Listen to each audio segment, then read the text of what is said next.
You're tuned into the Visibility Strategy live stream with Amy Nubson and Christina Vidovich, where strategy meets storytelling and confidence takes the spotlight. Join us every Wednesday at 9 a.m. Eastern as we help you set sail on your visibility journey. Ethical visibility is what we're talking about in this Visibility Strategy live stream podcast. I'm Christina Vidovich, visible strategist.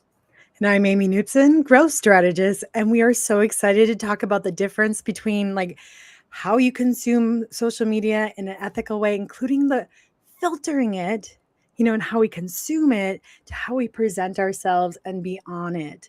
There's so many different ways we engage with social media today, and it does affect our nervous system in many different ways that we have to be aware of.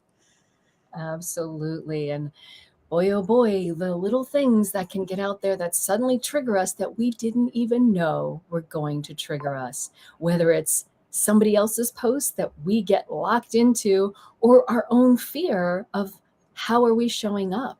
What does that look like? So let's jump right in, Amy. Let's jump right into this week's ethical visibility and social media. What is something that you would put on the do list for ethical visibility showing up on social media? Yeah, for me, it's really just sitting down, writing what I want to say. What is the message? What is the intent of the message? And then hitting record, right? It's really about authentic communication and letting it speak directly from me to my audience and not filtering myself, trusting myself and knowing that I know what I'm saying is what I want to say. And then I'm like, if I don't like it, I might take one or two more, takes, but I don't do the perfect. I used to do like 15, 20 takes for a short little video. And I'm like, I am so exhausted. And I did a 1.5-minute video. And I'm like, no, I need to trust myself. Yes. And the mistakes, the goofs, the giggles, whatever it is, that's all part of my communication style. And that's what I keep now. I absolutely love that because I'm Team Amy. Showing up because you're right. I mean, really, that is exactly the same thing I do. I will do a take and it's literally no more than 45 seconds that I will drop back down to 30 seconds and going, what is the message I need to get across here? And that is really what I want to be able to do because it's just showing up as you are, where you are, whether it's an amusement park, whether it's going for a walk, whether it's sitting in your office and having that moment. I mean, there's so many of us out there like, oh, but there are these people who are batching all of their material all at once and they want to get it out there and they want to show that. And which is a great concept to do because in our workflow, we can put it out there. But I also feel like that in the moment, how I'm feeling will really show through without it feeling so scripted. Yes. And I love doing both, because there's moments where I need to have a few kind of in the background because I get busy or distracted or I'm working on clients' work. Yeah. So I need a few that are just ready to go. But I also love putting those in the moment, like you said, ones that you're just like, this is a beautiful scenery. I want to shoot a video with me in it, and I want to express what I'm feeling right now. Or I have this beautiful idea. I'm going to go ahead and capture it. Yeah. Though I think the blending of the two, especially when you are a busy entrepreneur, think through those things. I used to do a whole bunch of videos all at one time and I would be so exhausted by the time I was done and I would change outfits and everything. And I'm like, okay, by the end of it, I was like, okay, I had no energy left for those last videos. I'm like, no, it's better just to do a couple and do a couple more the next day. So I had that energy, I had that excitement. It's so much easier for me now to do that than it was to do lots at one time. Yeah, absolutely. And it's again back to what we talk about is that conserving our energy, making sure it's in alignment with what we want out there. So there are those times and I absolutely, say yes, do those, but when it feels like it's the right moment, do those too. Because our message does change over time. It's like you might have learned a new lesson and like, oh, well, this isn't really important anymore, but this is where we are because look, trends are changing all the time. Algorithms are changing time. Messaging in general, what is the hot thing to do is changing all the time. So that kind of goes a little bit into our ethical clickbait. Yes, it certainly does. Clickbaits are one of my biggest pet peeves and turns me off on any video when it is obviously done just to grab my attention. And I'm talking about like they'll throw like glitter on the wall and then they'll go ahead and talk about something and then they'll go into a business outfit. And I'm like, what? You know, if it has a connection to the glitter, great. Like I can see us because we do use a lot of confetti and glitter looking, like we actually do use it in our branding, right? Like that'd be okay. Yeah, yeah. But if you don't, why? And it has to do with dog walking. Exactly. Yeah. So clickbait to me is very irritating and a big turnoff. I know it can suck people in and watch, but I find I'm irritated by the video immediately. And even though I do maybe watch it, it's not in a good tone.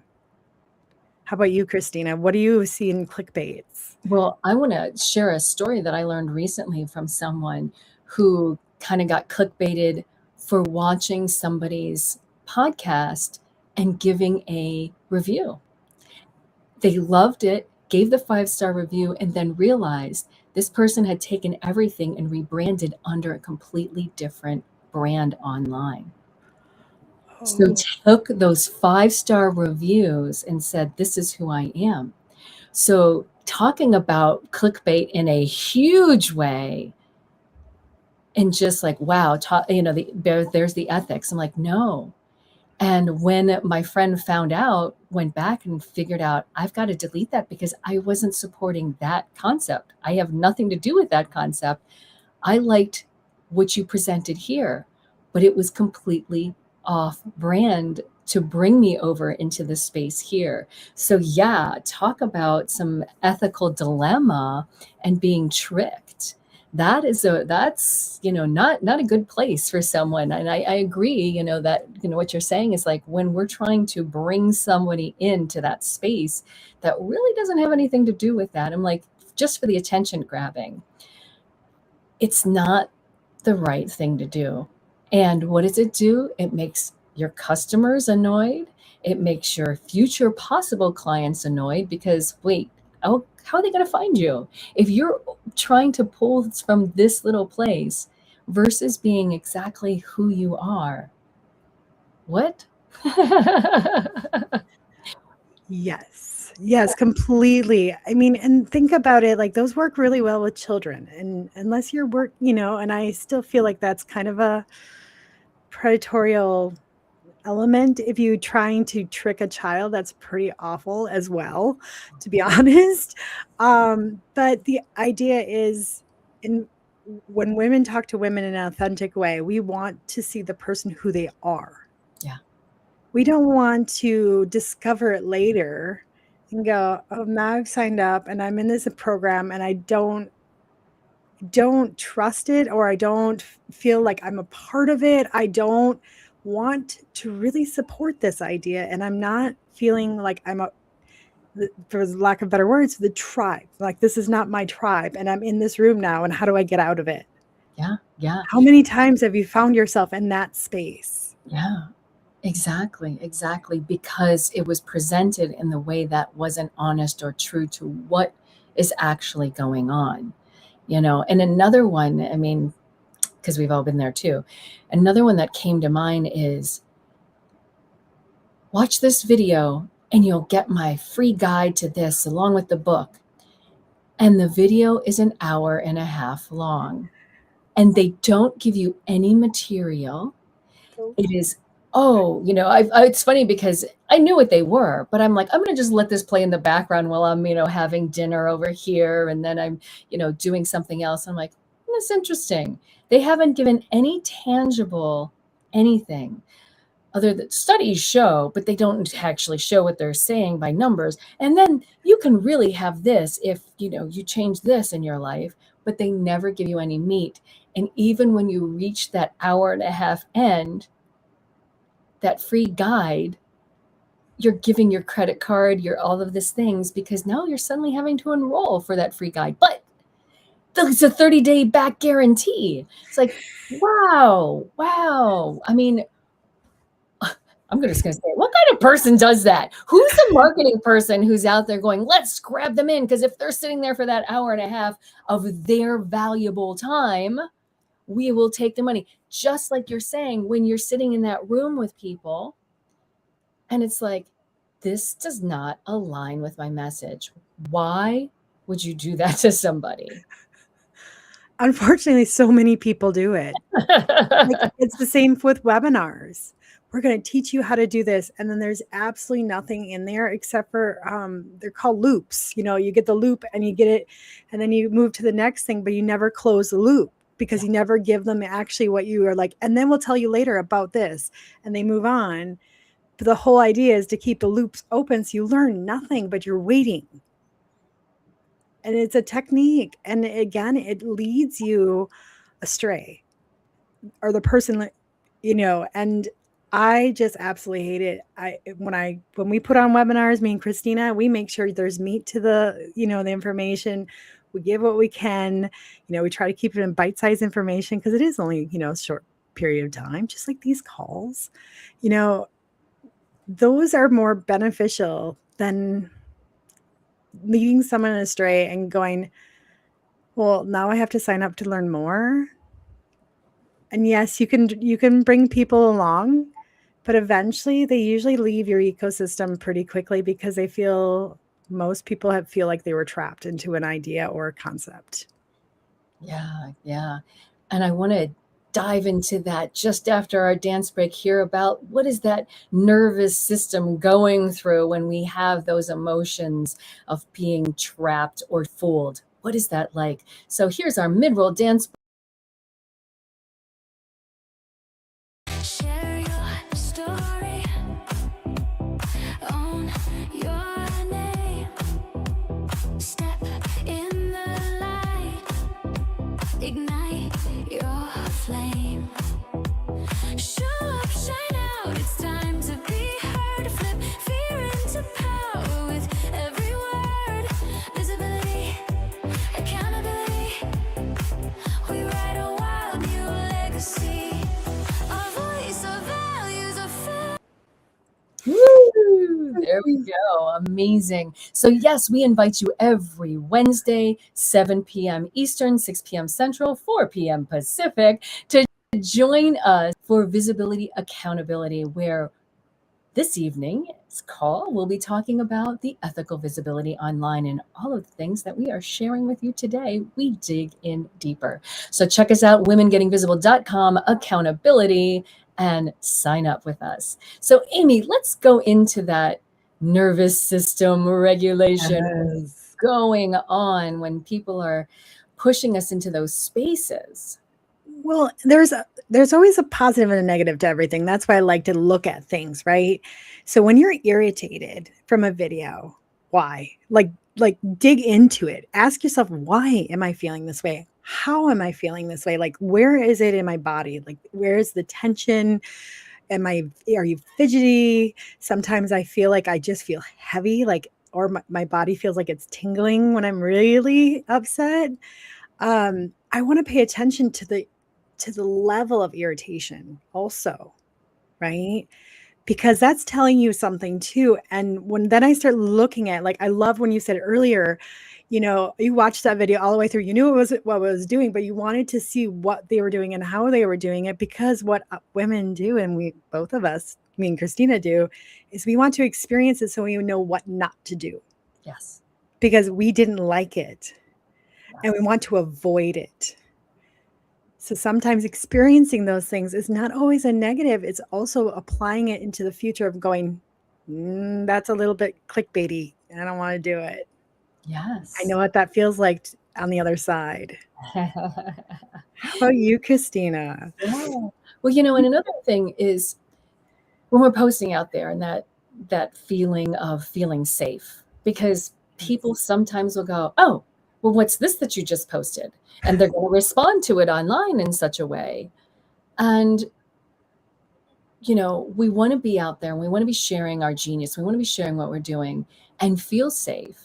Yes. And sometimes we just have to remember it's coming from them and not us, where they Always.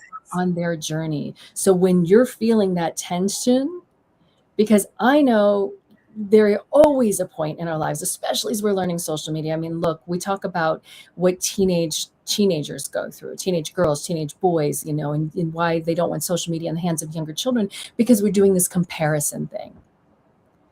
And again, we have to teach them, and we have to teach ourselves that this message is not about us. And if you want to hit delete from that, hit delete. Yes. It's okay. I love that, because even the idea of viewing, right? There are moments where viewing is just too much for me. We were unable to have children. And so the first days of school are really hard days for me to be on social media with all the kids posting like, oh, look at our kids are going to school. Like, for 20 years, I have not, those are the times I avoid social media. I just can't do it. Today I can, because I'm finally moving through that space, but it is a long period of time where I could not do it. And it was okay for me to just back away from it, to step away from it and go, it's okay. I don't need to bring that into my life, because it brings a lot of heartache. And I don't need to compare myself to the families that did. And now I'm like, great, that's fantastic. That looks cool, and I'm really honestly okay with it. But you have to get to those points and know what is triggering you. Why is it triggering you? Evaluate too, like, is it something I need to engage with? Or can I just avoid social media this week? Which one is it? Yes. Yes. And respecting those boundaries, it's like, as business owners, when we're trying to put our things out there, respecting that other people do have those boundaries. So if like, oh my gosh, people aren't liking, people aren't looking, that people aren't, we don't know, to your point right there, we don't know what the situation is that they have chosen that. It's just not for them. Yeah. But there's another segment that it is for. And it's okay. It's back to what we just talking about, the balance of everything, and of where we are, and it's okay. Yeah. And when your nervous system is out of whack, there are so many different ways that you can get back on track. And it can be as simple as taking a deep breath, going into somewhere quiet. Sometimes I just lay down and close my eyes and do some deep breathing just to kind of re-regulate myself. It doesn't happen often, but we're all triggered by something, by an email, a text, a social media post, a video. And sometimes it's a longing, sometimes it's irritation, sometimes it is anger. Like, we have all these emotions that can be triggered by videos or comments. The idea is not to respond in those moments. And remember what Christina said, it's a mirror of what they're projecting back to you. So, and that has always been something that's helped me through going, okay, I see their pain, or I see where they're coming from. It has nothing to do with me, but I do need to control how I respond to it. Yeah, absolutely. And for anybody who ever gets a comment on their social media from my mother, it's not me. I apologize for her, because to her, it is funny. Her mean comments make her laugh, but she doesn't realize that somebody on the other side is getting offended. It's just, like the commentary that you would just sit, between friends, and that private joke that nobody should be out there. But it's so interesting, it's understanding, again, it's from her. It's not a reflection of you if she's making fun of the outfit that you're wearing. Right. It's a personality. It's a humor, right? And a little bit of culture, and a little bit, sometimes people are, neurodivergent, maybe they're more abrupt or direct. who knows what it is? So also when you're reading those, texts or comments, check in where you are personally at the moment when you're reading them too. Because if you're already irritated and something else is there, you're going to get triggered more. And so a lot of times I'm like, well, maybe they're having a bad day. Like I just start making shit up in my head, like, ooh, and maybe they're running late and their kids are screaming at them right now and they just made a comment, and I make up all this stuff and a whole bunch of it. Eventually I'm like, I have no idea what they were doing in their lives because I was not there. Like Exactly. it just helps me because I'm like, I can't assume. Yeah. And to be aware of that rabbit hole that we take ourselves down. And when we recognize, just like you said, already checking in with ourselves to recognize if it is causing these emotions, turn it off, walk away, and literally get out of your head, get out of what you think is in their head because you don't know. Just chill out, give us a call, get on a call with, Amy and I, and just like, I guarantee it'll be fun. I'm going to work through some of this ethical visibility with you. We are available again to talk to you. And that's another reason we want you to join us with our fun calls, our insightful calls, and the things that we do in that safe space for our visibility accountability on Wednesdays, as well as the Washington, D.C. Women Getting Visible show and conference coming October 9th through 12th. Tickets are on sale now. We have an early bird price, ends July 31st. So if you want to get that early bird pricing in, join us for that. Amy, anything else you would like to share about our upcoming Voice, Value, and Visibility Conference? Oh, it's going to be so amazing. I mean, it's in a most beautiful building you can imagine as well. And the energy and, creativity that's going to be in that room, I love it. Every time I'm there with everybody, all of the women, it's just fun. And I used to have high anxiety for conferences, and now I'm leading these conferences, and I'm like, I'm so excited for it. I'm like, what do we get to do tomorrow? Because the people in the room are so different and so uniquely beautiful. And that's why we'd love to have you in that room, because come and have fun, enjoy learning, but also participating and being seen and being heard, but also listening. That's the beauty of these rooms. You get to do a little bit of everything, and however comfortable you are is how you get to be. Yes, absolutely. So if you're a woman entrepreneur, founder, author, and podcaster, because we will have author and podcast tracks going on in this conference, we want to see you and support you in that room. Your network will just blossom when you show up. So we look forward to seeing you there. Thank you for joining us on this amazing ethical visibility episode of Visibility Strategy. I'm Christina Vidovich, visibility strategist. And I'm Amy Nubson. I am growth strategist.